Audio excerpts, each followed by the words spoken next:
Your commentator is Basil Rysdale.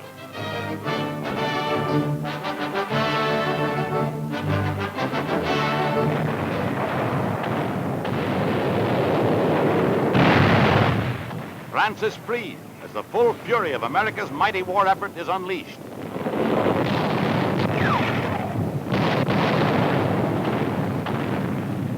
Shattered Nazi armies fall back in disorder and confusion, leaving blazing equipment and shell-torn towns as General Patton's Third Army dashes through France toward the Rhine.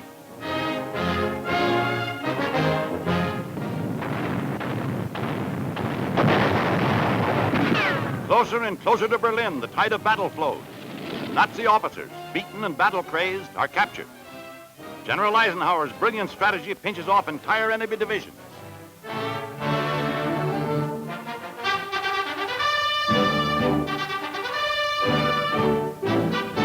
General Dwight D. Eisenhower, Commander-in-Chief of the Allied armies, triumphantly enters Paris. One of his first official acts is to pay homage at the tomb of the unknown soldier, as a Garde Militaire, symbol of France reborn, presents arms in salute, and a liberated France rejoices.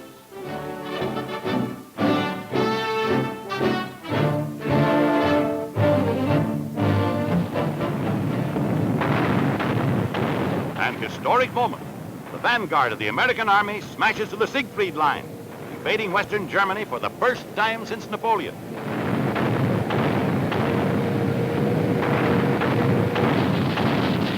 Far behind the Nazi lines, 8th and 9th Air Force pilots hit where it hurts. Enemy communications are torn to pieces by American artillery and daring flyers who dominate the skies over Germany.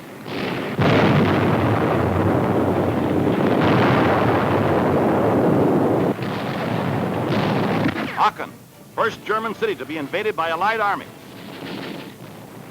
The Nazi garrison stubbornly refuses to surrender. The destruction of Aachen begins.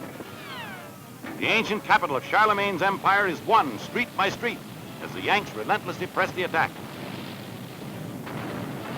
Finally, a signal surrender, and the city is taken. General Eisenhower, with characteristic simplicity, appears in the front lines to personally commend his G.I. Joes for exploits in battle. Now the weather begins to slow the attack. Rains and floods make progress increasingly difficult, bogging down heavy equipment, flooding city streets, and slowing up the Allied advance. The bitter cold and mounting snows handicap the Allied army. Thus, the weather becomes a major factor in determining when the Nazis can be beaten into unconditional surrender.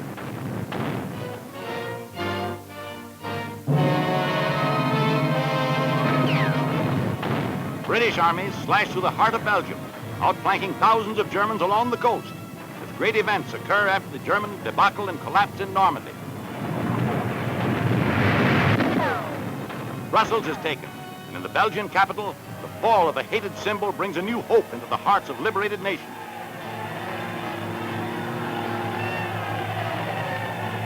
The joyous people unleash all their pent-up hatred against their Nazi conquerors.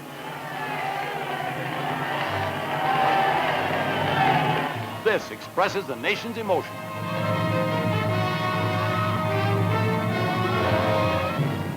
A mammoth armada of C-47s and towed gliders disgorges the first Allied airborne army along the Rhine Delta.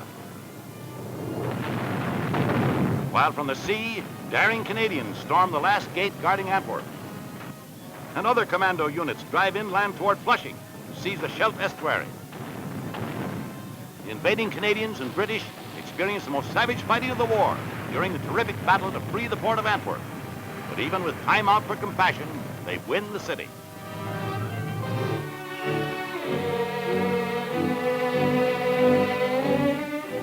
A brief moment of peace. In St. Peter's at Rome, Pope Pius creates an historic occasion for Allied soldiers. The apostolic blessing for all, no matter of what creed.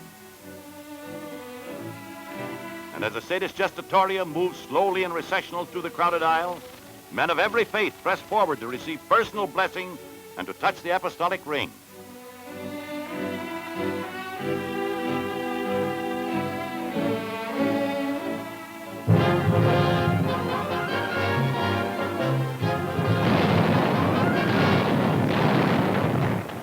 Russia's mighty armies make new history on the Eastern Front, knocking Romania out of the war, joining with Yugoslav partisans to sweep through Belgrade, tying down huge Nazi forces in Hungary, and finally, on the north, invading East Prussia, home of the war-making Junkers. Captured German news films reveal the retreating Nazis desperately attempting to slow down the advancing Russian army by demolishing railroad tracks, warehouses, and supply dumps.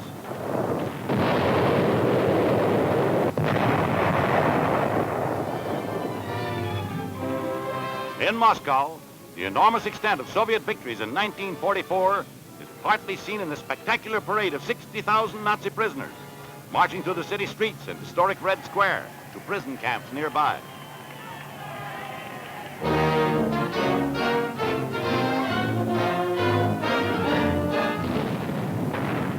The Marines have landed, and it's a traditional story repeated over and over again, this time in the Marianas, in the battle for vital Saipan.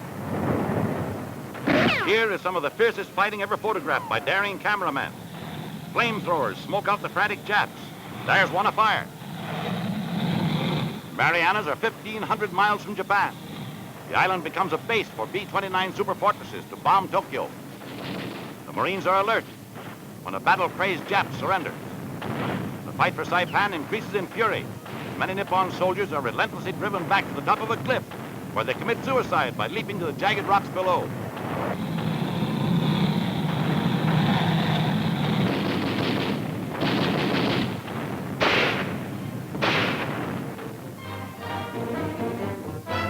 Marianas fall to our fighting Marines.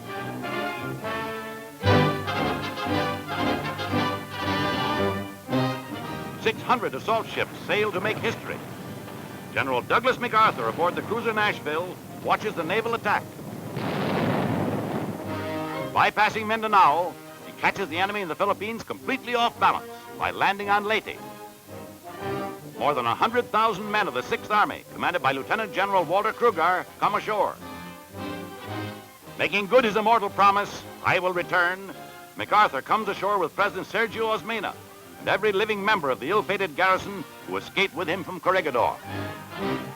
2 years and 10 months later, American troops smash inland against the Jap 16th Division, conquerors of Bataan and perpetrators of the horrible March of Death. From the steps of the Capitol in Tacloban, President Osmeña again calls the Philippine patriots to arms.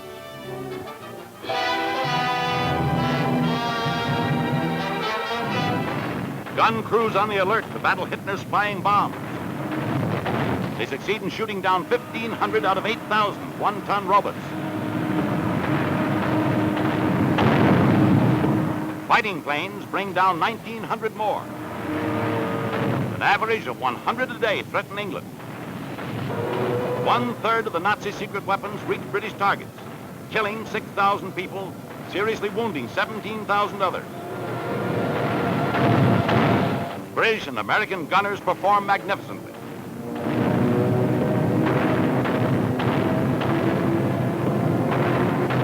There's a robot, deflected and diving to the ground. A warning of new horrors in any future war.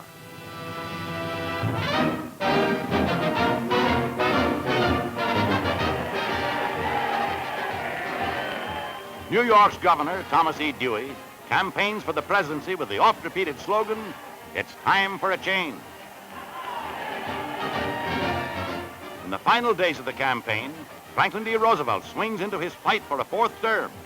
As the world watches with amazement a nation strong enough to take time out for politics in the midst of the greatest war in history.